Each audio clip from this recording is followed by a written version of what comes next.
Alors, on va s'intéresser aux équations de droite et qu'est-ce qu'un vecteur directeur quand on parle d'une droite. Bon, d'abord, nous, pour l'instant, quand on parle de droite, on connaît quoi? On sait qu'une droite, elle peut être définie par deux points. Donc j'ai point A et mon point B. Je peux dire que j'ai ma droite AB. On a aussi déterminé l'équation réduite d'une droite. On sait que l'équation réduite d'une droite, alors on la notait y égale ax plus b. Maintenant, on va la noter y égale mx plus p. En fait, on va changer les lettres. Pourquoi? Parce que quand on va parler maintenant d'équation d'une droite, ça va être avec les lettres m et p, parce que les lettres a et b vont être utilisées dans une autre équation. Donc, je vous rappelle que, du coup, la valeur de a, ici, c'est ce qu'on appelle le coefficient directeur. Donc, coefficient directeur, dans le mot directeur, ça veut dire que ça me donne la direction de la droite. La direction de la droite, c'est aussi son inclinaison. C'est aussi sa pente. Tous ces mots sont des synonymes. Et puis, B, quand est-ce qu'on parle de B? B, c'est ce qu'on appelle l'ordonnée à l'origine. Mais l'ordonnée à l'origine, quand on est dans un repère. Bon, c'est-à-dire là où ça coupe l'axe des ordonnées. Ici, je vais pas m'occuper du B, en fait.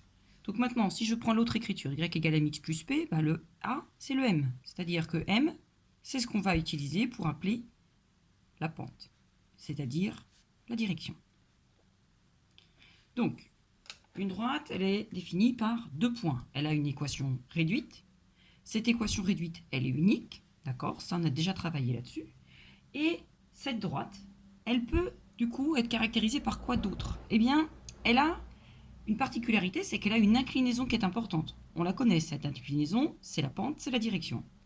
Mais cette inclinaison, cette pente, cette direction, eh bien, on peut aussi la définir en parlant de, non plus de coefficient directeur. Quand on parle de coefficient directeur, c'est un nombre. Maintenant, on va s'intéresser à vecteur directeur.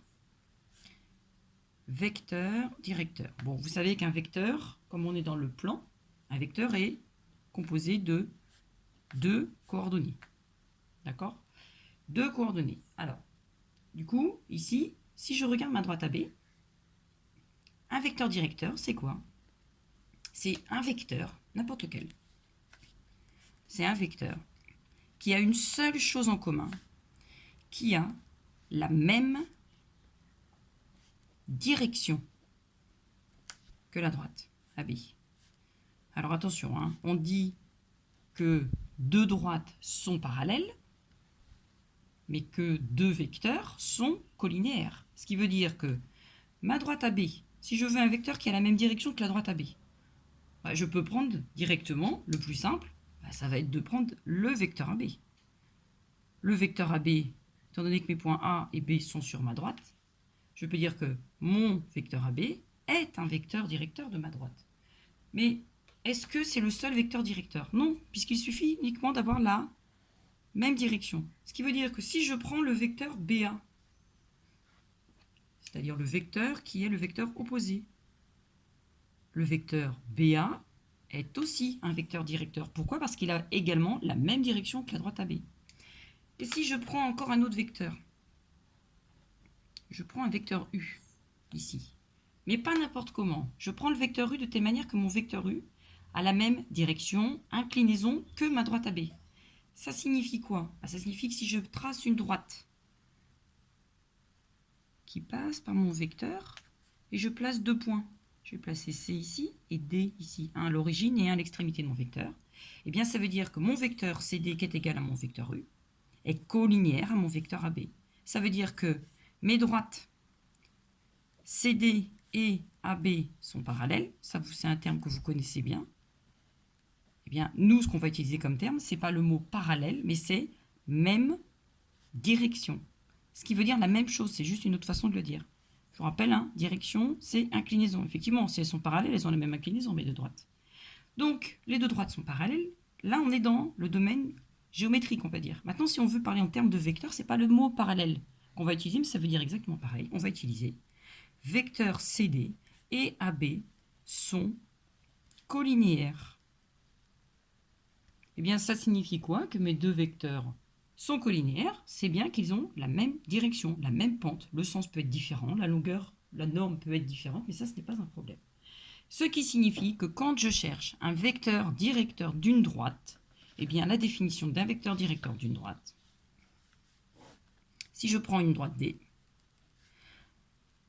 un vecteur directeur de ma droite, de D, c'est quoi? Eh bien, c'est un vecteur simplement qui a la même direction que D. Donc, pour qu'il ait exactement la même direction, il faut qu'il ait la même pente. Ben, ça veut dire que je peux prendre ici, ce sera un vecteur directeur, mais je peux prendre celui-ci, qui sera aussi un vecteur directeur, à condition que, effectivement, j'ai la même direction. Et puis, ça peut être, je peux prendre 2 points n'importe où sur ma droite. Hein. Ici, si je prends mon point A et mon point B, mon vecteur AB est un vecteur directeur de ma droite. Donc, que se passe-t-il? Tous mes vecteurs directeurs, vous voyez, j'ai des vecteurs qui sont sur la droite, mais ils peuvent aussi être à l'extérieur. Vous savez qu'un vecteur, on le déplace, on le met où on veut. Par contre, la seule contrainte, c'est qu'ils aient la même direction. Donc ici, je peux dire que AB, U et V sont collinéaires. Donc, comme ils sont tous collinéaires, ils ont donc la même direction. La même direction. Et donc, ce sont tous des vecteurs directeurs. Ce sont des vecteurs directeurs de D. Donc, vous voyez que, contrairement à mon équation réduite, pour laquelle on dit la pente, c'est-à-dire que c'est une valeur unique, quel que soit l'endroit où je me mettrai, effectivement, hein, si je prends mes 2 points, quel que soit l'endroit où je vais me mettre, l'inclinaison, la pente, ici, va être la même. Pour calculer ma pente, je vous rappelle que petit m, on fait delta y sur delta x. Eh bien, cette inclinaison va toujours être la même, c'est un nombre fixe. Alors que vecteur directeur, eh bien, il y en a une infinité. Il suffit d'avoir la même direction. Là, la pente, on a bloqué un critère. En fait, ce qui nous intéresse, c'est le quotient des deux longueurs. Voilà.